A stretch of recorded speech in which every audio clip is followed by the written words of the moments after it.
people are. I wanna see them dancing. Kelsey always loved music. We put them in piano lessons when they were young. And she really took to that. And in 7th grade, she said that she wanted to try out for the school musical, which was The Little Mermaid. I'll never forget the first notes that she sang, that Ariel sings, you know, kind of ethereal in the background, the ah, ah, ah. And it was so on pitch and beautiful. That night we were like, wow, she really has a talent. And I have to admit, I mean, for Kyle and I, that was a real special night. And then to watch her signing autographs like she was a famous person, because for all the little girls in the audience, she was Ariel, and they just couldn't get enough of her. And to watch Kelsey experience that, and as her parents stand back and watch her, truly that weekend was probably one of the most special gifts we could have gotten, not realizing how special it would really be going forward.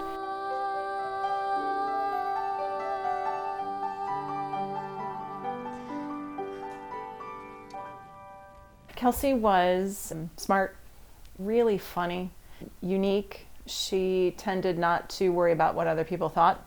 She was an athlete. She was a musician. Music was really her passion. She loved singing. She loved playing piano and cello.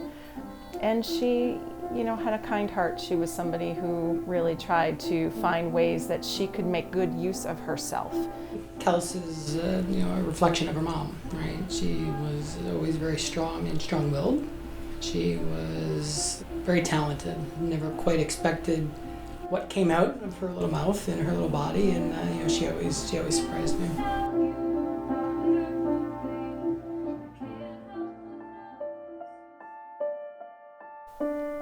In the summer before Kelsey's freshman year, she was starting to exhibit some symptoms and signs that something wasn't quite right. Those symptoms, towards the end of August, started to really ramp up. Bad headaches every day. So finally we got an MRI on August 27th, 2015.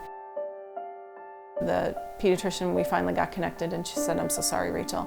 Kelsey has a very large brain tumor on the left side of her brain, and you need to get her to Albany Med now." And that really sent us down the path. On August 29th, she had a 9-hour brain surgery, and the surgeon came out and told us that she had brain cancer, and he said it was glioblastoma. I learned very quickly that there are different kinds of brain cancer, different kinds of tumors, and the one that Kelsey had was going to take her life. When we were first told what Kelsey's situation was, as parents, you are in a world that you don't understand, and you are in a world that is complicated. Our social worker was sort of just that bridge for all of those situations, and she was also somewhat of a shield, where she could put her shield up in front of Kelsey and protect her, or protect us. I mean, she really dove in to fully understand who we were individually as a family, and then meet our needs individually.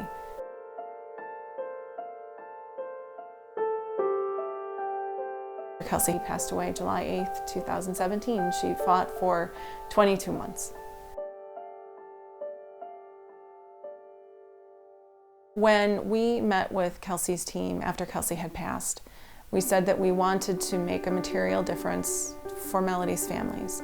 We wanted to do it in a way that improved the overall program that they can offer families. One of the things they said that they really wanted and needed was a social worker that was focused solely on pediatric brain tumor patients. Then we would have a social worker that could team up with the neuro-oncologist, with the Journeys program, and with the child life specialist to sort of, get this team approach going when it comes to pediatric brain cancer at the Melody Center. And we're so proud that our success was so great in this past year that our social worker is now in place. When you walk in with a brain cancer diagnosis, you don't know up from down. And when you have that social worker that can come and take your hand in the middle of being thrown from place to place and not knowing where you are or what you're doing, and to say, "I've got you, and I'm going to help you get through." That's what we as a board are trying to do, and that's why we raise these funds. I often think about, what kind of a legacy are we creating for her? We don't want it to be too perfect. We want it to be real and normal, but inspirational.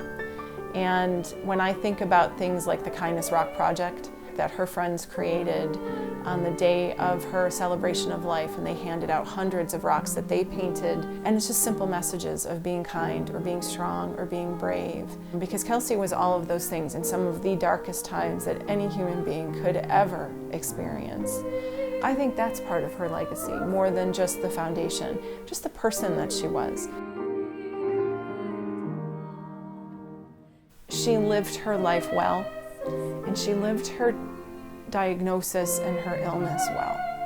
And to see her be so strong, I think people rally around that and want to carry that forward. I think 100% her inspiration is why we are as successful as we are.